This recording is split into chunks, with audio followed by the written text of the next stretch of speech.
Hey everybody, it's Daniel here from InfoVest. Hope you're all doing well. So we got the FOMC meeting today. Powell obviously didn't hike. Powell didn't cut rates either. But we did get the statement and we did get the press conference, which was really important for the markets today. Now, how the markets reacted to Powell's comments were that equity stocks initially jolted up higher, went up aggressively on a couple of comments.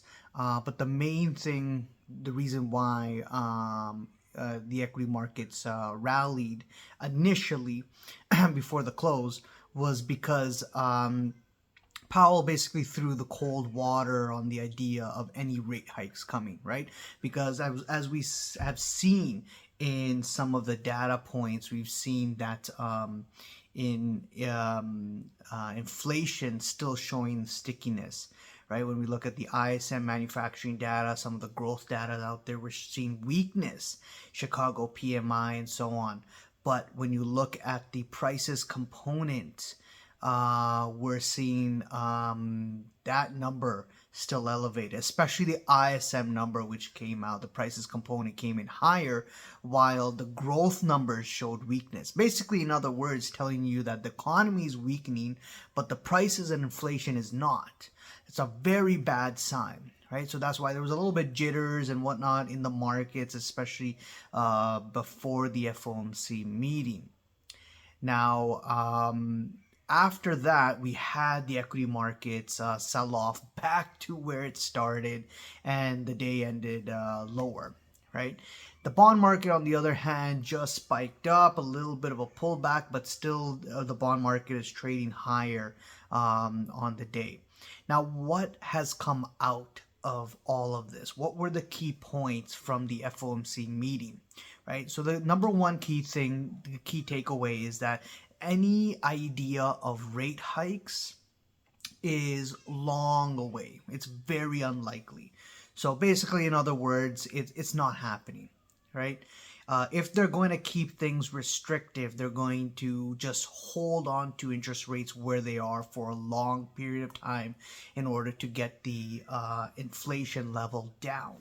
Now, and that's what the Fed basically said, right? We'll just hold rates for a long time. Although he did mention that rates are in restrictive territory. So he did confirm that rates are in restrictive territory. Where we're heading now is just a rate cut. The only question is when it will happen. It's not a question of if it's going to happen. It's just a question of when those rate cuts will come. And if, the economy continues to be resilient and strong, then we won't expect those rate cuts to come anytime soon. Now, there are a couple of things out there that are still worrisome for the Fed. And the biggest thing that the Fed mentioned was he mentioned the JOLTS report. He mentioned that the number of jobs, the demand for it is decreasing, right? So the number of jobs that are out there, the hires, and if you look at the hire numbers and the quit numbers, those are accelerating and declining aggressively lower. And what happens during that time is when you see that number decline significantly, we tend to see quite the drop afterwards, right? And also Powell's tone and the way he presented also was quite interesting because we've seen some uncertainty from the way he's explained the economy and the markets and the job markets. He did mention that demand is softening. He did mention that the restrictive territory that rates are in, they're doing its job, and it may take some time in order for them to do that.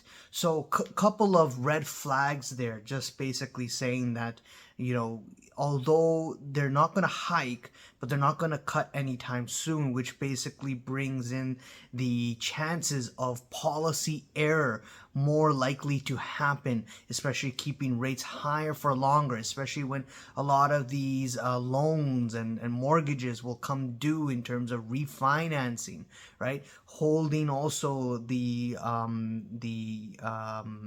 housing market from going up higher because of higher interest rates, right? He also mentioned rents coming down. He mentioned basically sees that we are headed towards a 2% target, but the goal has not met, and 2% is still the goal, 3% is not the goal, 2% is the goal, and we're headed towards that.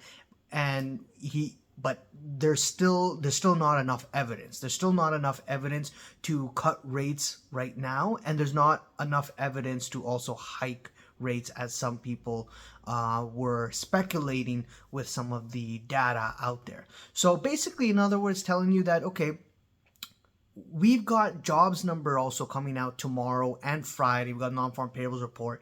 It's likely we could see those numbers come in weaker. It's likely in the coming months we could see growth deteriorate, jobs to deteriorate, right? Basically, the demand, the economy to soften. I mean, just look at Starbucks, right? High luxury item, right? You're not gonna go to Starbucks if you're spending a lot of money on coffee if you're pinching for savings and you're not having enough savings. You're gonna go look for alternatives or not spend at all, right? Starbucks dropping aggressively after earnings as well, right? Basically showing you the weakness in the consumer's pocket, even from the high end side, right? The ones who can spend or have been spending mostly in the past. So quite the weak drop and weak earnings from Starbucks. And we also saw from consumer confidence data where there was weakness there as well. So you're getting weak growth. You've got the Fed basically telling you and signaling you some worrisome signs. Demand is starting to get weaker, and seeing that effects in the jolts, in the jobs numbers. But inflation still sticking there. Thus why, they're going to hold rates rather than hiking, hold rates where they are, which means that they could hold rates all year long. That's a possibility, right? So they could hold rates all year long until they get what they want. And now the Fed also mentioned the unemployment rate, right? If it moves a couple of ticks higher, right? And we're not talking about small amount, one tick or what have you. He mentioned a couple of, I forgot what he said specifically, but if the number moves quite significantly, then we can talk about cutting rates. So that's what Powell said. In other words, what that means is they're not going to budge and move until there's quite some signs of weak labor markets.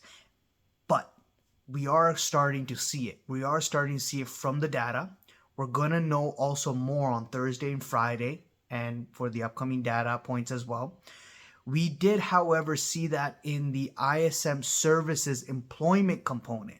So not only in the jolts today, but the ISM services employment component for the very first time. This was not this week, last week, where the number came in lower in recession territory, right? Again, signaling to you future outlook for growth and jobs. We should expect it to deteriorate and weaken. Thus would cause them to come in and start to cut rates, right? Last but not least, what I want to leave off. Very important line which was not talked about in the media and so on, okay? QT, quantitative tightening. The balance sheet, the amount of tightening in their balance sheet that they're doing, the sales of the bonds has shrunk, right? So they're doing less tightening in terms of the balance sheet by reducing their QT amount. What that basically means is that they're still keeping things restrictive, but just loosening it a bit. Now, what was the reason for that? Powell mentioned that the reason for easing a little bit on the QT side for the balance sheet is due to possibility of money market stress. Okay, this is important because before COVID, In 2019, there was stress in the repo markets. Okay, now he mentioned that very subtly, one line there. No one really, went. No, I don't think any reporter went and asked him or hammered him on this on that point. That, do you see stress in the money markets? Do you see stress there? That's why you've got to ease things a little bit. And what does that mean? What does that tell you? That if things continue where it is, or if you go more restrictive, he damn knows that, it's very likely things are going to break. Now, it's better off for him to start cutting now, but he doesn't want to do that because he still has to get to the 2% inflation target. So alleviating some pain from the balance sheet side of things possibly may prolong how we're playing out in the economy, this soft landing. Again, I put in quotes, soft landing, prolong this soft landing for some time until something truly breaks. So overall, all in all, right, with the reduction in the balance sheet, talking about the money market stress possibly happening, higher for longer, meaning that they're not hiking, but they're keeping rates where they are for some time, not cutting anytime soon until they see significant evidence. And he said, I don't know when we're going to cut rates, how long it's going to be, but we're gonna hold rates for longer. And signs and mentioning about jolts and jobs and demand starting to show weakness, all are points right there telling you that you should also be worried about growth in demand in the coming months, possibility of the data in the coming months to deteriorate further. And then if that's the case, you can expect also inflation to come down lower because of the weakness of growth and demand. And then, again, policy error, if they keep things higher for longer, for too long, and they don't react, inflation is still sticking around. They might argue that, okay, jobs number hasn't deteriorated significantly. It's deteriorating, but it's not to their threshold. Inflation's still high. Again, that would be the policy error, and then that's where things can just completely crack and break, right? So today, I believe today's FOMC meeting was probably one of the most important meetings out there. The media might come out and say that, oh, he was dovish and or less hawkish and looks like no rate hikes and things will be fine. Although, yes, that was true. He was less hawkish and he threw cold water on the idea of rate hikes. But there's another telling sign. He's worried about the economy in the future, worried about the job markets in the future. And you don't have to have Powell tell you that. Just look at the jobs number. Just look at Starbucks. Just look at also McDonald's posted weaker earnings. Just look at Tesla laying off workers. And all my past videos for 2 years straight talking about over and over again the weakness in the job markets and jobs being lost. So anyways, let me know what you guys think. Leave a comment below, subscribe, hit the like button, bell icon to be notified in the next video, and I'll see you guys around. Cheers. Bye.